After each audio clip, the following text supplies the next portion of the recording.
Queridos irmãos, queridas irmãs, então esse vídeo é de número 678. Dissertação de um espírito sobre o papel dos médiuns. Capítulo 19 ainda. E Erasto continua dizendo da seguinte forma: quando queremos transmitir ditados espontâneos, atuamos sobre o cérebro, sobre os arquivos do médium e preparamos os nossos materiais com os elementos que ele nos fornece, e isto a sua revelia. É como se lhe tomássemos a bolsa, as somas que ele aí possa ter, e puséssemos as moedas que as formam na ordem que mais conveniente nos parece. Então nós observamos que os bons espíritos, eles recorrem aos materiais que o médium traz no seu arquétipo, no seu arquivo. Os bons espíritos recorrem. Agora, nós temos que entender uma coisa. Aqueles médiuns que não se instruem, aqueles médiuns que não se evangelizam, aqueles médiuns que não buscam a disciplina, é óbvio que esses fatores todos nele permanecem ou ficam arquivados. E da mesma forma como os bons espíritos acessam os arquivos dos médiuns preparados, os espíritos galhofeiros, os espíritos charlatões, os espíritos mistificadores, impostores, os espíritos das trevas, vamos usar esse termo com todo respeito, eles acessam também nestes médios indisciplinados o arquivo deles. Por isso que esses espíritos logram êxitos através dos buenas dichas, como já dissemos no vídeo anterior. Porque nós temos que entender que semelhante atrai semelhante.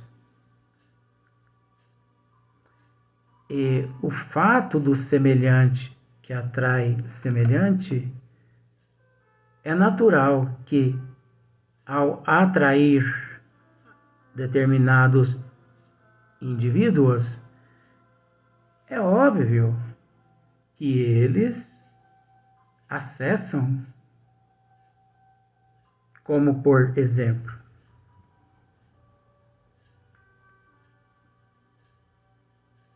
um computador tem ali milhões de pastas armazenadas. Então vamos pensar da seguinte forma: aquele computador, aquelas pastas, são pastas nobres. E por serem pastas nobres, todas elas possuem códigos. quer dizer, ali só tem acesso os bons datilógrafos, só aquelas pessoas que de fato entendem do assunto, porque eles possuem o código daquelas pastas e ninguém mais. Se aproxima um ser galhofeiro ali, ele não consegue acessar o arquivo que encontra-se naquelas pastas, porque ele não tem conhecimento. Ele não estudou, ele não estuda, ele não tem disciplina. É mais ou menos por aí. Então observe só para você ver. Mas quando o próprio médium é quem nos quer interrogar, bom é reflita nisso seriamente, a fim de nos fazer com método as suas perguntas, facilitando-nos assim o trabalho de responder a elas.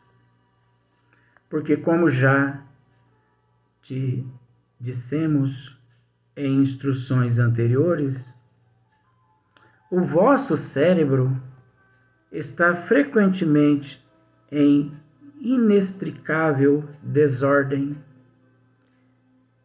E não só difícil, como também penoso se nos torna mover-nos no dedalo dos vossos pensamentos.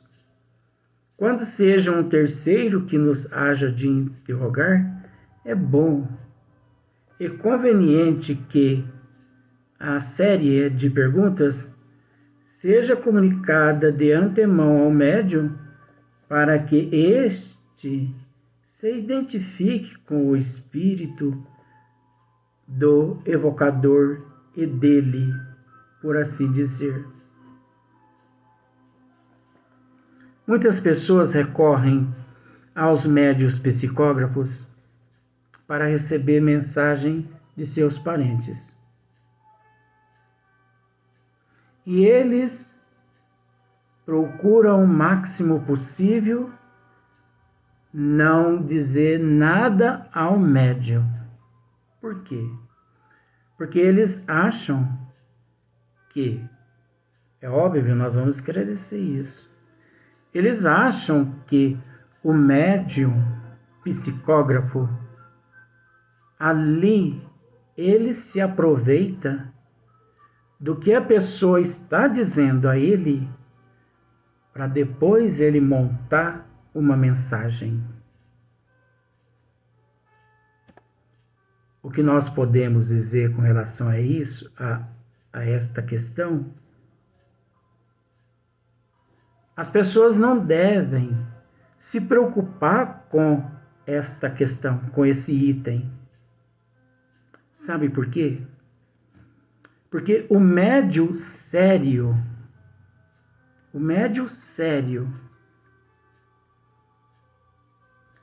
a oportunidade que os bons espíritos concedem às pessoas de manter ali um contato com o médium é por misericórdia da providência divina, é por bondade da providência divina.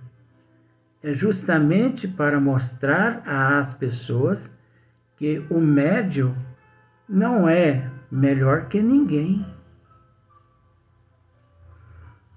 Então você pode chegar e relatar tudo ao médium psicógrafo, o que aconteceu com o teu parente. Que isso não vai interferir. Sabe por que não vai interferir? Porque é preciso entender que, primeiro, aquele médium é sério. Ele é um médium sério. Ele não está ali brincando. Ele estudou a doutrina dos espíritos anos e anos e anos e anos e anos. Mas nós vamos chegar lá. Eu sei o que você está pensando. E outra coisa, 200, 300 pessoas vai ao médium em busca de uma mensagem. E os mentores espirituais permitem apenas de 5 mensagens a 8 mensagens, no máximo 8 mensagens, de 5 a 8. Outro item. O telefone toca do plano espiritual para o plano terra e não do plano terra para o plano espiritual. Outro item. Quando você vai até o médium, os benfeitores espirituais, eles já prepararam o teu parente para que ele possa deixar uma mensagem. Então, o que você conversa ali com o médium numa salinha não influi em nada, não interfere em nada, porque 200, 300 pessoas, as 5 ou as 8 mensagens já estão preparadas com antecedência, 1 semana antes aproximadamente. Então tem pessoas que ficam receosas. Eu não vou dizer que o meu primo foi atropelado por um caminhão e que nós respeitamos. Mas nós temos também que consolar as pessoas nesse sentido. Porque tudo que você leva ao conhecimento do médium ali não influi nada, não interfere em nada. Porque você imagina, vamos pensar, 300 pessoas que ali presentes se encontram. E esse médium consegue guardar de 5 a 8 histórias minuciosa, detalhada em sua mente. 300 pessoas, vamos pensar 10 para simplificar. 300 pessoas, esse médium consegue armazenar 10 histórias. Olha, isso não é um médium, isso é um super médium. É um super-homem misturado com médium e por aí em diante. Isso não existe. É necessário que as pessoas entrem em contato com o médium. É necessário que as pessoas conversem com o médium. Aquele diálogo gera uma energia positiva que sustenta os trabalhos, sustenta o médium. Agora, nós estamos tratando de médium sério, tá bom? De médium sério.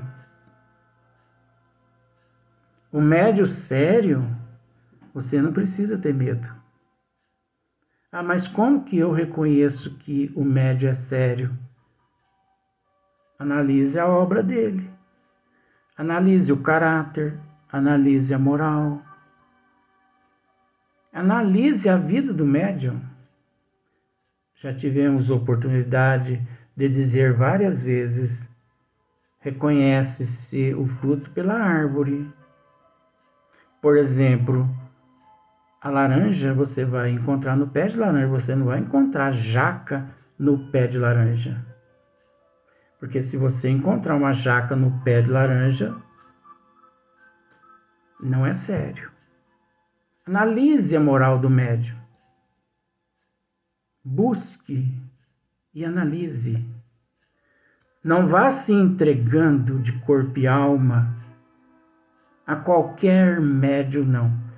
Há muitos trabalhadores, principalmente no Brasil. Muitos médios bem intencionados.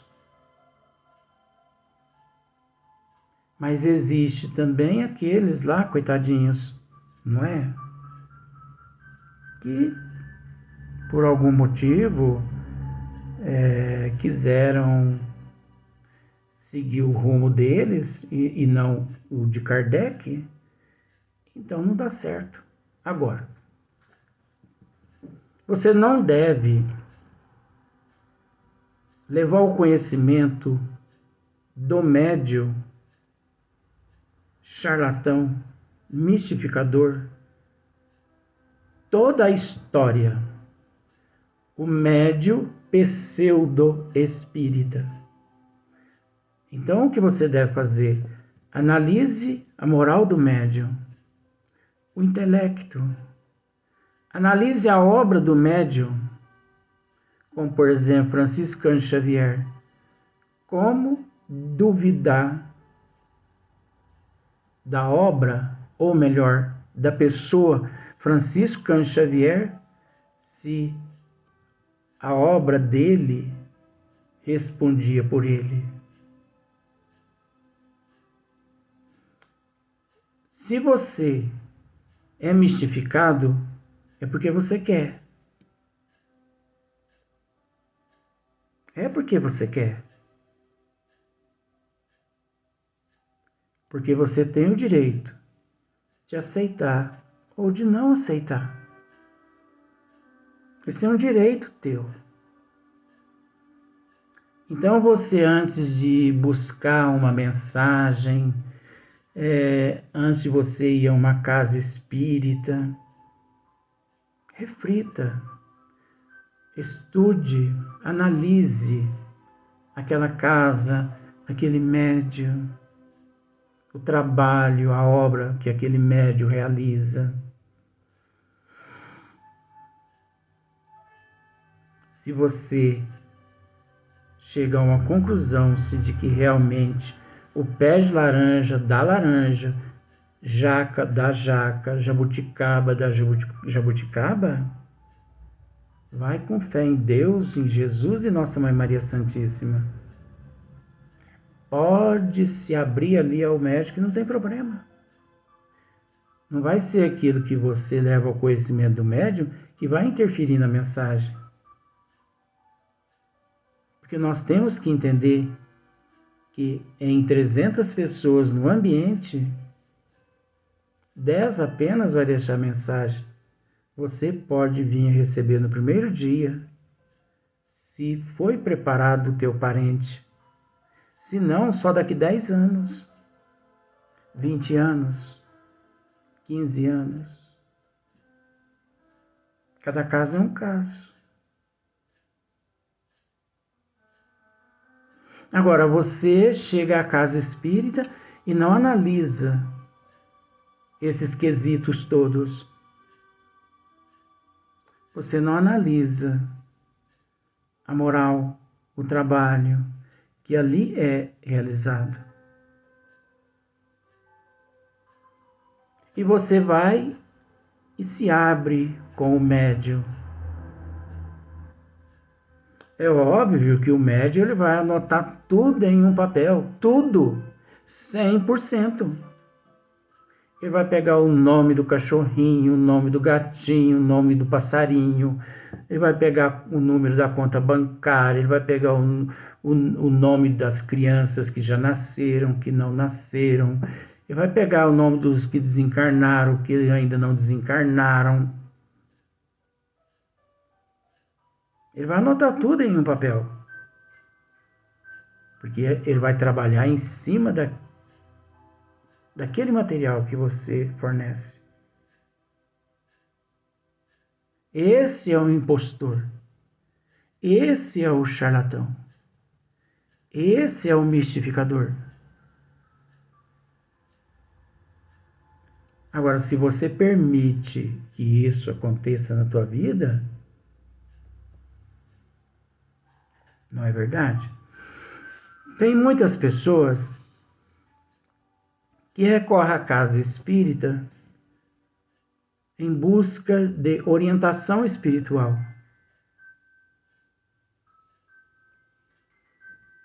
Perguntas que não têm nada a ver com o processo evolutivo do ser. Então, é preciso raciocinar. As pessoas devem aprender quais tipos de mensagens pode ser feita aos espíritos. Não é qualquer mensagem. Tem pessoas que recorrem aos bons espíritos para saber se eles vão ficar ricos financeiramente, se vão casar, se vão...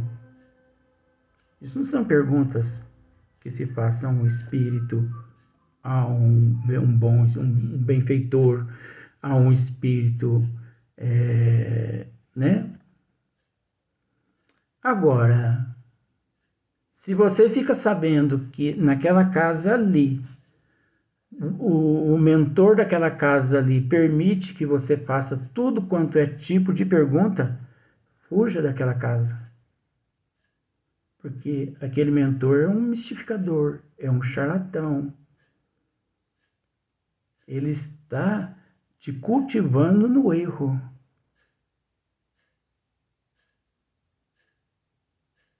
Você entendeu? Então, é preciso buscar, saber, conhecer tudo primeiro. Nós conhecemos casas espíritas, com todo respeito, no Brasil principalmente, onde as pessoas chegam e perguntam aos mentores espirituais, mas aqueles mentores não são mentores, eles estão ali passando-se por mentores. As pessoas perguntam assim: o senhor poderia me dizer por que as minhas vacas esse mês elas produziram menos leite que o mês passado? Olha que pergunta. Isso é pergunta que se passa? O senhor poderia me dizer se o meu esposo está me traindo? Ou a minha esposa? Olha que pergunta. Se eu vou arrumar emprego, se eu não vou arrumar emprego? Se eu vou encontrar um namorado, se eu não vou encontrar um namorado? Isso não são perguntas que se façam aos benfeitores espirituais. E se os mentores daquela casa ali aceita esses tipos de pergunta, desapareça daquela casa. Porque se você não desaparece, pode ter certeza de que você, quando deixar o corpo físico, você vai para o pântano junto com eles, sem necessidade. Por que sem necessidade? Porque você não buscou saber com antecedência. É preciso raciocinar. Parece que dizendo dessa forma aqui, estamos puxando a orelha de forma alguma, mas incentivando as pessoas a raciocinar primeiro. Não é porque as pessoas vão lá que você também tem que ir. De forma alguma. Cada qual encontra-se num nível evolutivo. Cada qual detém um tipo de programação reencarnatória. Agora, se você quer se igualar aos outros, depois não reclame. E nós conhecemos pessoas no Brasil e no mundo, principalmente, que vivem exclusivamente sobre, vamos assim dizer, orientação de espíritos. Não fazem nada se os espíritos não disserem. Para ir ao banco, o espírito tem que permitir. Para ir ao médico, o espírito tem que permitir, o mentor espiritual. Até para andar em uma rua, no passeio, vamos dizer, na calçada direita ou esquerda, o espírito é que permite. Não, não vai nesse aqui não, porque você vai tropeçar, vai no outro. Isso é ridículo. Isso é inexistente na doutrina. Isso é charlatanismo. É mistificação. Não permita ser mistificado. Agora nós vamos para o próximo vídeo, mas no próximo dia.